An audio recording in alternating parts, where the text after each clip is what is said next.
Hi, and welcome to Salon Talks. I'm Andrew O'Hara, executive editor of Salon. It is a real privilege and pleasure today to welcome to our studio in New York Rob Reiner, the director, actor, a political activist, loudmouth, whatever terms people want to throw. You want to throw in meathead, you can do that too.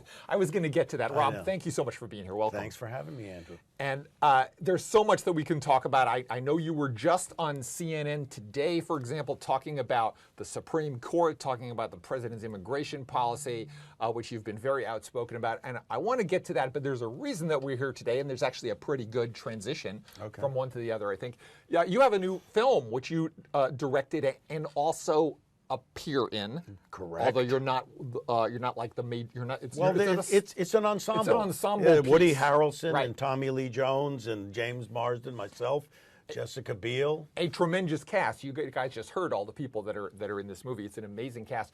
And the movie is called Shock and Awe. And for those of you who actually were conscious in 2003, you may remember what this refers to. But Rob, that we have a short political and historical memory these days. Shock and awe. What does that mean? Well, that was the term that the Bush administration used to basically explain the invasion of Iraq. Yes. They said that they were going to go in with overwhelming force and they were going to shock and awe the people of Iraq into submission and submission, democracy. Yes, they were going to everything good. They were going to try to force a Western-style democracy into the Middle East that they would hope would magically proliferate and protect Israel. And that too, yes. And as much as we don't really talk about that war very much anymore, it has been called the worst foreign policy blunder in the history of the United States. Some people think worse than Vietnam. I've called it that. Yeah. I mean, Vietnam, from a loss of life standpoint, was much worse. I mean, from the American loss of life standpoint, fair. Was worse, but it didn't destabilize an entire region, which was the exact opposite of what we were trying to do. Yes. And it didn't create this Islamic state of ISIS. So I said it at the time that it was the worst foreign policy blunder in the history of the country. And I think I remember you saying that. And what this film is about specifically is a group of reporters who worked for the Knight Ridder newspapers at the time, who were actually skeptical. Those of us in journalism have to, institutionally hang our heads a little bit. I don't think my publication was guilty of this, but the New York Times certainly went hook, line, and sinker on the line that Saddam Hussein did have weapons of mass destruction, had maybe a nuclear arms program, all kinds of bad stuff. Right, and so did the Washington Post. Yes. And so did all of the major TV outlets. Yes. They all said the same thing. They were, I think, frightened because of 9/11. Sure. They were part of the groupthink. They didn't want to go against the administration at the time. And so this is the story of these four journalists from Knight Ridder News who got it right, who figured out everything, got it right, unfortunately could never break through to the public for a couple of reasons. One is the Bush administration gave them no oxygen. They never refuted the articles. They never addressed them. So as far as they were concerned, they didn't exist. And since the mainstream media was pushing the Bush narrative, they got overwhelmed. I thought of this movie in a way as an interesting, maybe ironic companion piece to Steven Spielberg's film, The Post, which I think is a very powerful film. Don't get me wrong. I'm not bashing Spielberg or his movie, but that was an example of when investigative journalism shaped the national narrative, changed politics, affected the national discourse. This is an example of reporters who got the story right but still couldn't penetrate. And I think it's very analogous to what we're seeing right now. Yeah. I mean, right now you do have a big chunk of the mainstream media doing their due diligence and trying to get the truth out and working very hard. But you have another big block of mainstream media, and that I refer to Fox and Breitbart and Sinclair, even Alex Jones, who are dealing with a different narrative, a completely 180-degree different narrative, and they are basically locked down 40% of the country. So for the mainstream media that is pushing out a different narrative, very hard to crack into that 40%. And whether or not our democracy will survive, and this is something we talk about at the beginning of the film. It's a quote by Bill Moyers, which basically says that if you do not have a free and independent press, you will not have democracy. And right now, democracy is really hanging in the balance because you have an administration, again, backed up by essentially state-run television, calling the other mainstream part of the media the enemy of the people and fake news. So you're facing, in a sense, bigger headwinds than the media did in the aftermath of 9/11. I think that's probably true. I mean, this isn't your first rodeo. You've been pretty outspoken about politics since you were a TV star in the 70s. And yes, viewers, Rob Reiner was indeed a major star on All in the Family. You can Google that if you don't know what that was. And also, I was a bronc writer. So it wasn't my first rodeo because I also used to bust, wild bucking broncos, and very few people know that because there's very few Jews that go into rodeo. I would imagine that to be the case. Yeah, Jimmy Kahn is the only Jew I know that ever went in the rodeo. Wow, yeah, that is a tidbit. But it wasn't busting broncs. He was, calf roping. It's a little easier job, I feel like we should have a documentary about that pretty soon. Yeah, the Jewish history, the yeah. Jewish cowboy history. Yeah. That is amazing. That's fascinating. Yeah. But it does seem to me like we've never had this situation. We've always had, okay, there were newspapers with conservative opinions. Yeah. There were divisions between different branches of the press. Fine, that's what happens in a democracy. Right. But have we ever had a situation before where one side was saying to the other side, you're lying, none of it's true, it's all bullshit? No, in my lifetime, that's never happened. And I have said, and I've become very close friends with some very principled, intelligent, well-spoken Republicans, David Frum, Steve Schmidt, William Kristol, people who really care about the Republican ideals. Sure. And I've said this many, many times. In order to have a healthy democracy, we need a good, strong, healthy Republican Party and a good, strong, healthy Democratic Party. But that's not what we have now. And you can argue about policy. That's okay. Right now, like you say, we're arguing about what is true and what is a lie. And make no mistake about it, what the Russians were able to do, which is not new, they've been doing it for years, it's called active measures, it's a disinformation campaign. We've trafficked in that as well at times. Sure. It is to get in there and spread lies to the point where you've infiltrated people's minds and confused them as to what is true, what is not true. That paves the way to an authoritarian figure to come along and say, okay, I alone can fix it. And that's where we are. We're seeing a very slow erosion of democracy and the creeping rise of autocracy, of fascism. It's very scary right now. It's not about arguing policies anymore. It's about arguing, like you say, what's true and what's a lie. And to what extent do you think the mainstream media and mainstream politics have sort of enabled this or allowed it to happen? I know that's a very big question because I keep stumbling over that myself. Are there mistakes that people in the press made? Are there mistakes that people in the Democratic Party or in mainstream politics made?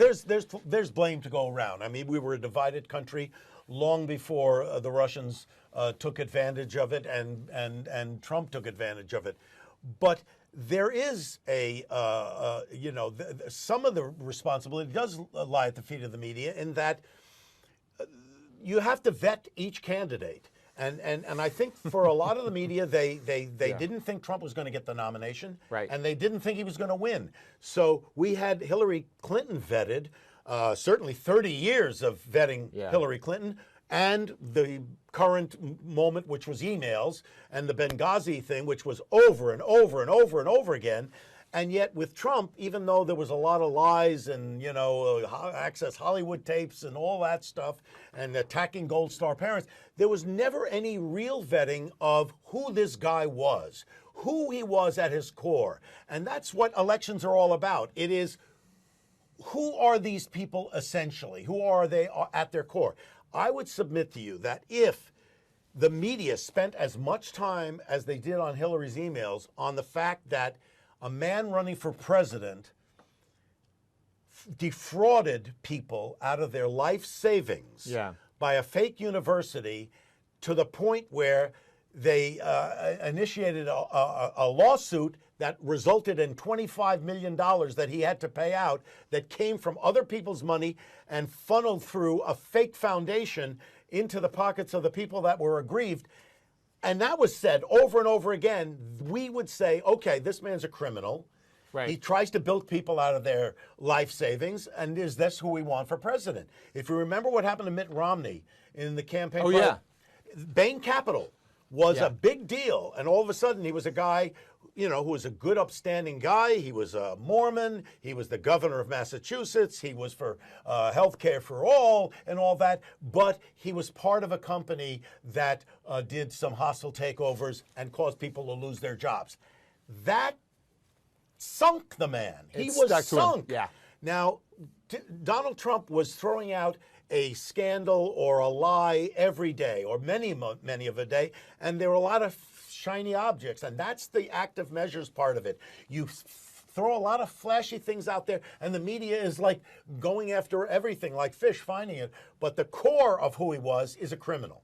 He's a criminal. He's a con man. He's a con man and a criminal, and that's what needed to be talked about, because he's doing it now to the country.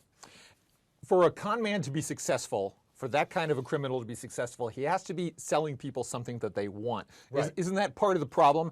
Donald Trump is a very skillful con man, right, because he is pushing a narrative about immigrants, about Muslims, That's about exactly the nature of the country, and too many people want to believe it. That's exactly right. And here's the thing. When George Bush, the son, ran the second time, Karl Rove said, we can win this election if we just get Christian evangelicals.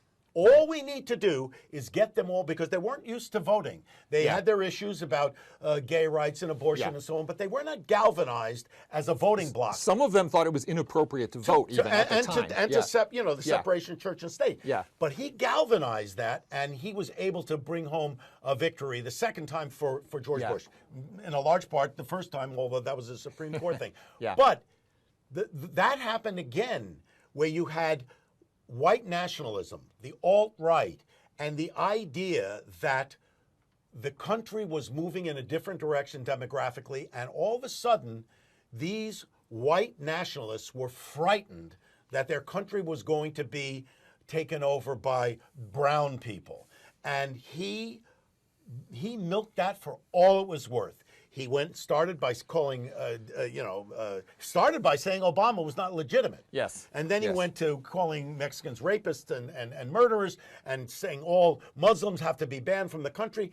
And this is the classic fascist autocratic way of doing it, is say the reason your life is no good right now is because of all of those people over there. And if we can get rid of those people and stop them from coming in and taking your jobs and raping your women and murdering everybody, then we're going to have a good America. And he stoked that fear and played to that racism, and that's what we have. And he continues to do it.